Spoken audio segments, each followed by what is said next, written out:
Hello and welcome one and all. Today we answer a reader's question from our website helpreliefpain.com. Jennifer asks, does alcohol really act as pain relief if you suffer from joint pain? Now, as with most things in life, there are two sides to every story. So in the next few minutes we're going to look at the case for and against alcohol as a pain reliever.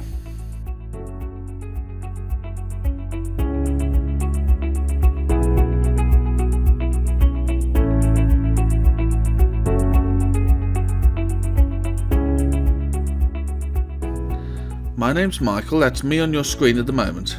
I'm a pain specialist and your host for today. But before we start, if you do suffer with any form of pain, please just click the subscribe button below if you haven't already to join our community and hit the bell to get notifications of fresh videos as we pioneer and evaluate new treatments for pain relief. Then just hit the like button if you find this content interesting.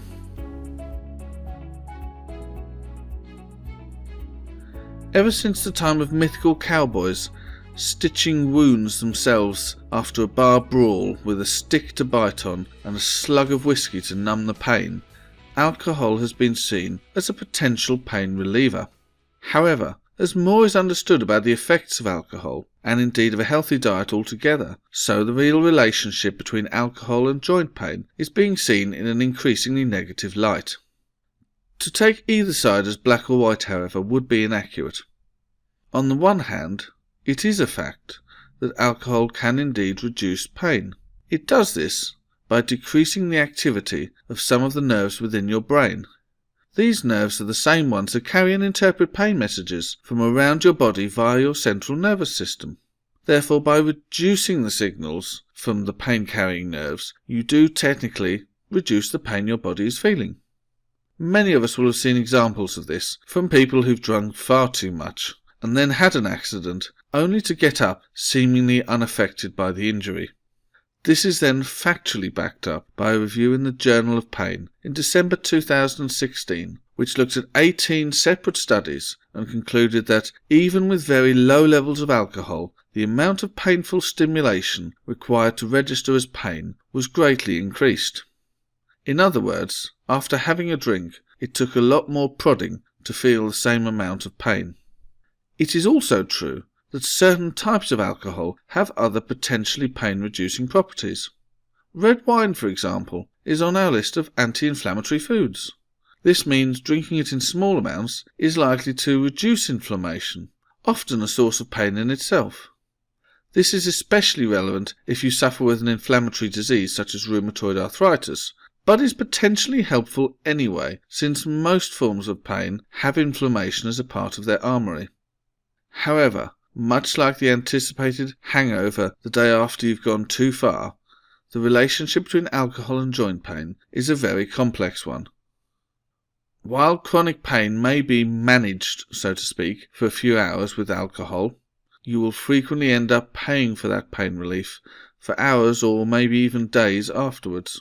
And it is worth noting this type of short-term reward is actually typical of how addictions begin, as your body will soon build up a tolerance, leading to more and more alcohol being needed to achieve the same result. That's not suggesting we're all going to end up at Alcoholics Anonymous. It is simply an observation that that is ultimately how addictions do form. It's a bit like having corticosteroid injections for joint pain. The initial impact is great with both pain and mobility increased. But long term, you're only damaging the joints more. In the case of steroids, they are limited in number and frequency to a maximum of 1 every 3 months, for exactly this reason. In the case of alcohol, however, there is no such limit. The dangers of excessive drinking, though, are well known, including everything from alcohol poisoning, liver disease, high blood pressure, and stroke, to name just a few. So as numbing as alcohol can feel, the downsides we have to accept are extremely dangerous. But can even small quantities of alcohol still have a long-term negative impact on your joint pain? Well, many sources consider that the use of alcohol, whether it is abused or used in moderation, can still both aggravate and even cause joint pain.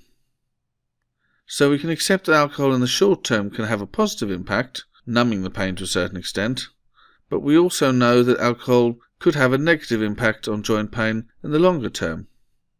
But specifically, why is this? Well, there are a number of factors at play. The first of which really is staying hydrated. One of the key factors to maintaining healthy joints, and indeed a healthy body, is to keep them lubricated. This means drinking plenty of water so your body can maintain good fluid levels in your joints. Unfortunately, as we all know, alcohol is famous for dehydrating the body. Another factor to consider is eating poorly. Again, drinking alcohol has continually been linked with a higher propensity or likelihood to eat junk food, or at least food containing high quantities of carbs, saturated fats and sugars. All of these substances are on do not eat lists when it comes to foods that cause inflammation, and the inflammation ultimately will lead to greater pain. Then there is weight gain. The sugar in alcohol is not only bad in itself, but is likely to make you crave more sugar, hence the original discussion around eating poorly. Eating poorly and sugar in the alcohol will ultimately lead to weight gain. Unfortunately, it is a fact that the heavier you are, the more strain you put on your joints. Thus, the more likely you are to end up suffering with joint pain. Then we should consider the behaviour while drinking. Too much alcohol is well known for changing your mindset around what is rational behaviour. Activities that would normally be considered not worth the risk are suddenly being taken on as easy, and frequently lead to trips to accident and emergency departments with some form of joint pain. Given that many even more severe long-term pain conditions, such as osteoarthritis or fibromyalgia, often start and are triggered with a trauma or injury, it is perhaps a risk not worth taking, especially if you already have joint pain, as you are already in the most likely group to trigger something more serious. Then there is the case of medication mismanagement. Even relatively light drinking can cause side effects with other pain-reducing medications.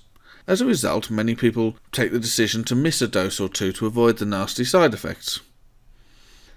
A second aspect to this also is that drinking even low levels of alcohol on a regular basis has been shown to have some impact on your memory, and so there's more chance that you'd actually forget to take your pain medication on one particular occasion. In either scenario, whether it be taking a pain medication and suffering side effects because you're drinking, or not taking them at all, the end result is very likely to be the same: increased levels of joint pain. Next thing to consider is sleep. Sleep is essential to keep your immune system strong. While drinking alcohol can induce sleep, that's certainly true, this sleep is known to be shallower and less restorative than a good night's sleep after a cup of cocoa.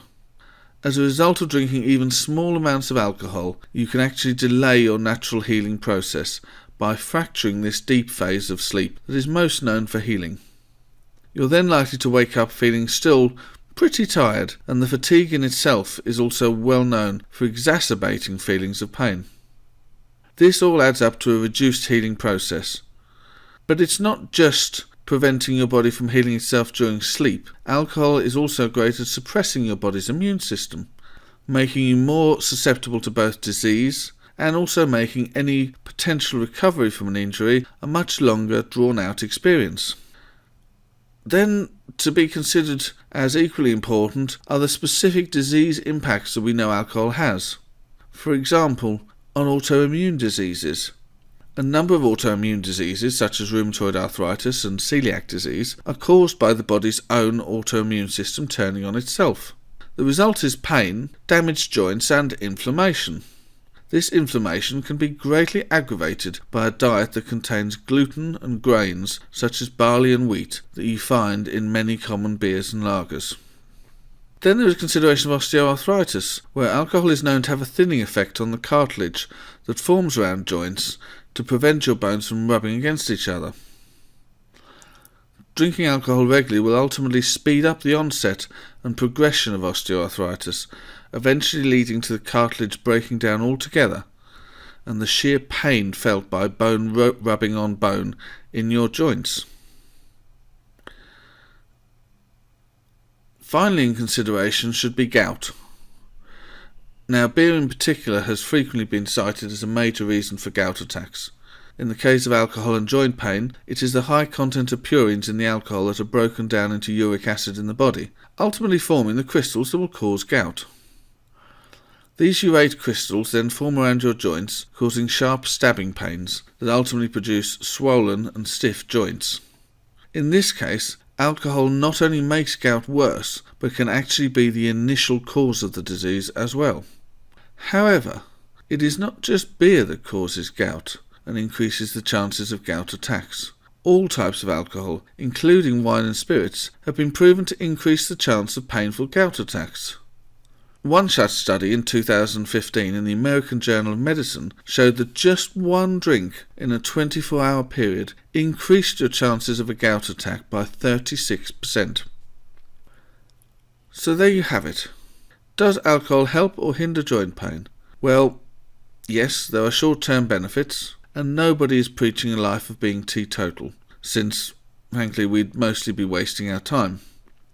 But similarly, we can't escape from the fact that the longer-term effects of drinking, especially if you suffer with joint pain already, are not good. Just how bad they are, of course, depends on how much you drink, how much you exercise, and how healthy you are in general. If you eat well, discipline yourself to small amounts of alcohol, and live a generally healthy life, then it is frankly still going to leave you in a much better position than someone who is morbidly obese, non-active, and smokes, but manages to avoid having a drink.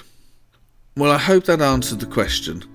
While no one can dispute the very short-term numbing effects of having a drink, the longer-term consequences are something to give serious thought to, especially if you're already suffering with joint pain.